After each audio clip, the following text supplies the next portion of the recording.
జాతీయ స్థాయి neat ప్రశ్నపత్రాలు leak చేస్తూ విద్యార్థుల జీవితాలతో చెలగాటమాడుతున్న బీజేపీని గద్దెదించడమే లక్ష్యమని నిర్మల్ జిల్లా డీసీసీ అధ్యక్షుడు ఖానాపూర్ ఎమ్మెల్యే వెడ్మంబొజ్జు పటేల్ అన్నారు.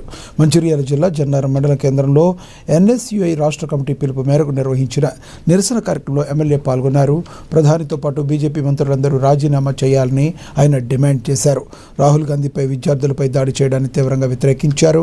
బీజేపీ నిరంకుశ పాలన ప్రజాస్వామ్య విరుద్ధంగా ఉందని, శాంతియుతంగా నిరసన చేస్తున్న విద్యార్థులపై దాడి తగదని, తగిన మూల్యం చెల్లించుకుంటారని హెచ్చరించారు.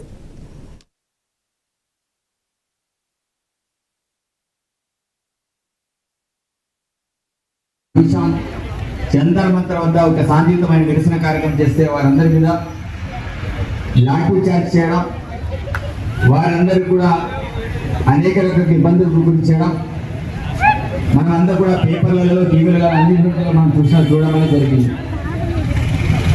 ఆ యొక్క నిరసన భాగంగా భారతదేశంలోని విద్యార్థి సంఘాలన్నీ కూడా ఎన్ఎస్యూ కావచ్చు, అదేవిధంగా మన ఎన్ఎస్యూ కావచ్చు, ఎస్ఎఫ్ఐ కావచ్చు, పీడిఎస్ కావచ్చు, వామపక్ష విద్యార్థి సంఘాలన్నీ కూడా కలిపి ఒక ఏబీవీపీని మినహాయిస్తే భారతదేశంలోని సంఘాలన్నీ కూడా కలిసి ఏబీవీపీ ప్రోగ్రాం జరిగింది.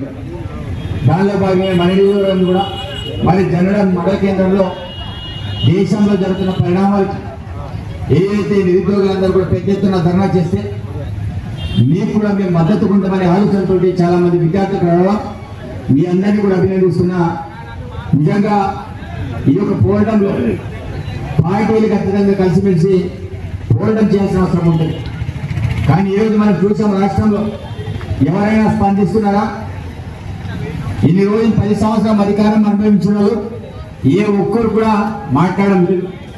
ఒకడేమో ఫామ్ హౌస్లో, ఇంకో తెలుగువాడేమో ఇక్కడ బయట బర్త్డే పార్టీ జరగకుండా బయట.